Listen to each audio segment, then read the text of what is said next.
महिलाओं का एक आंदोलन जिसे इतिहास में शायद सिर्फ इसलिए इतनी गंभीरता से नहीं पढ़ाया जाता है क्योंकि उसकी अगुवाई पुरुष प्रधान वाले देश भारत में महिलाएं कर रही थी।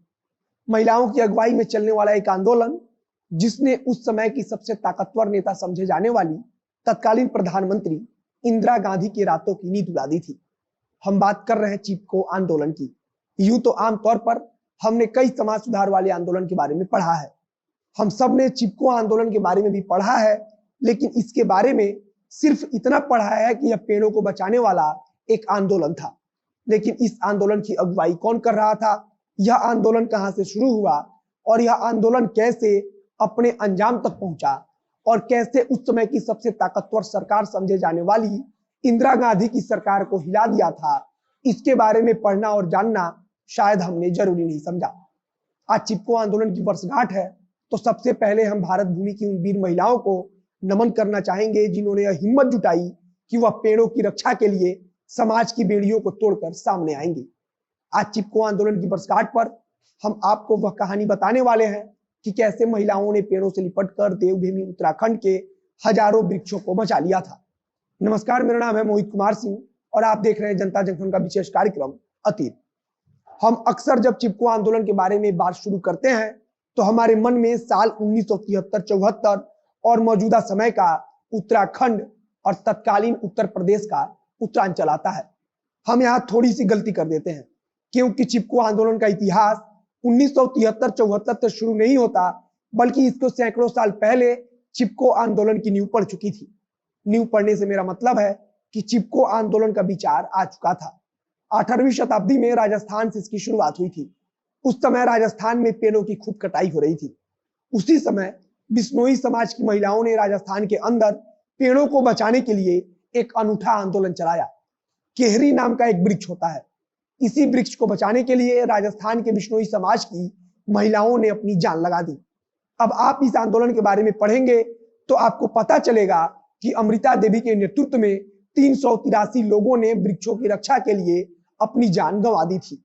इनके आंदोलन का असर भी हुआ और फिर जोधपुर के तत्कालीन महाराज ने आदेश दिया कि अब पेड़ों की कटाई को तत्काल बंद कर दिया जाए। यह ताकत थी महिलाओं के आंदोलन की। यह जीत अमृता देवी के नेतृत्व में हुए आंदोलन की थी।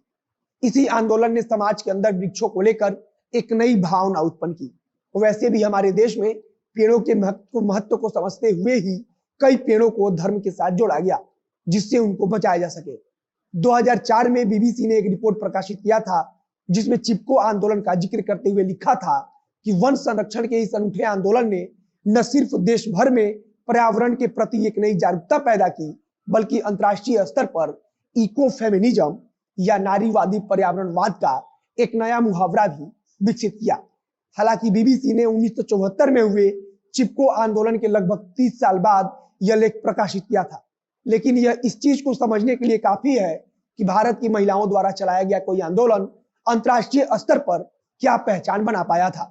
1974 में जब चिपको आंदोलन की शुरुआत हुई तो उसकी गूंज संयुक्त राष्ट्र तक सुनाई दी थी। इस आंदोलन की शुरुआत वन विभाग द्वारा नीलाम किए गए 680 हेक्टेयर भूमि से हुई थी। 1974 का साल था। वन विभाग ने 680 हेक्टेयर जंगल एक ठेकेदार को नीलाम कर दिया था। यह जंगल जोशीमठ के रैनी गांव के करीब पड़ता था। आमतौर पर यह जंगल वहां के निवासियों के लिए एक प्रकार से जीवन देने वाला था। कुछ दिन पहले आपको याद होगा कि उत्तराखंड में ग्लेशियर फटा था जिससे बड़ी तबाही आई थी। इस तबाही में चमोली जिले का रैनी गांव भी शामिल था। 1974 में इस आंदोलन की गूंज तेज हुई थी और इसे पूरी दुनिया ने जाना था, लेकिन यह आंदोलन इसके पहले से ही चल रहा था। तत्कालीन उत्तर प्रदेश और आज के उत्तराखंड के चमोली जिले में विकास के नाम पर सड़क बनाई जाने लगी। यह अच्छी बात थी, लेकिन उसके लिए अंधाधुंध पेड़ों की कटाई होने लगी। 1971-72 आते आते पेड़ों की कटाई काफी तेज हो गई। यह पेड़ वहां के लोगों के जीवन से जुड़े थे, लिहाजा आंदोलन की बयार धीरे धीरे बहने लगी। सुंदरलाल बहुगुणा और चंडी प्रसाद भट्ट का नाम इस आंदोलन के साथ खड़े होने वालों में सबसे पहले आता है। सबसे बड़ी समस्या थी कि उस समय गांव में अधिकांश महिलाएं होती थी, क्योंकि पुरुष के काम करने के लिए घर और गांव से दूर रहना पड़ता था। हालांकि आज भी यह स्थिति कुछ ज्यादा सुधरी नहीं है। खैर, जंगल को बचाने के लिए हर एक गांव में महिलाओं की मंडलियां तैयार होने लगी। रैनी गांव में भी महिला मंडल दल बनाया गया। इसी महिला मंडल दल की अध्यक्ष गौरा देवी को नियुक्त किया गया। पुरुषों की अनुपस्थिति में महिलाओं ने पूरे आंदोलन को संभाल लिया था। वो घर घर घूमकर लोगों को पर्यावरण के प्रति जागरूक करती और लोगों को पेड़ों को बचाने के लिए प्रेरित करती थी। यह तय किया गया कि रैनी गांव के आसपास मौजूद करीब 2500 पेड़ काटे जाएंगे। गौरा देवी के नेतृत्व में पूरा गांव पेड़ों को बचाने के लिए एकजुट हो गया। रैली निकाली गई और योजना बनाई गई कि गांव की महिलाएं पेड़ों को बचाने के लिए पेड़ों से चिपक जाएंगी। हुआ भी ऐसा ही। गांव की महिलाएं पेड़ों से जाकर चिपक जाती थी और नारा लगाती थी कि पहले हमें काटो फिर पेड़ों को काटना। गौरा देवी की योजना काम कर गई। मजबूरन पेड़ों की कटाई को रोकना पड़ा। इससे प्रेरित होकर आसपास के गांव की महिलाओं ने भी ऐसा आंदोलन खड़ा कर दिया।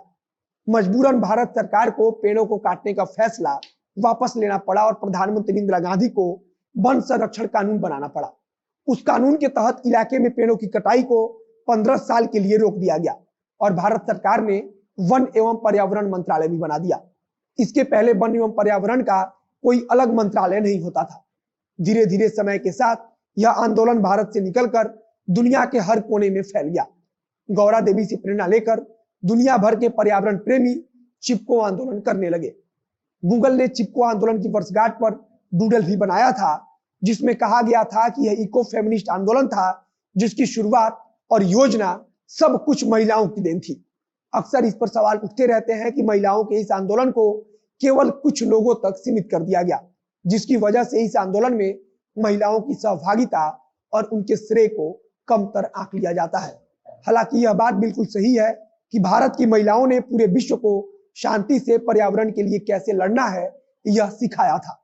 तो आज चिपको आंदोलन की वर्षगांठ पर मैं सिर्फ इतना कहना चाहूंगा कि पर्यावरण के लिए आप जितना कर सकते हैं उतना जरूर कीजिए, क्योंकि जंगल और पेड़ पौधे हमें जो कुछ देते हैं उनकी भरपाई कोई मशीन या आधुनिक टेक्नोलॉजी नहीं कर सकता है।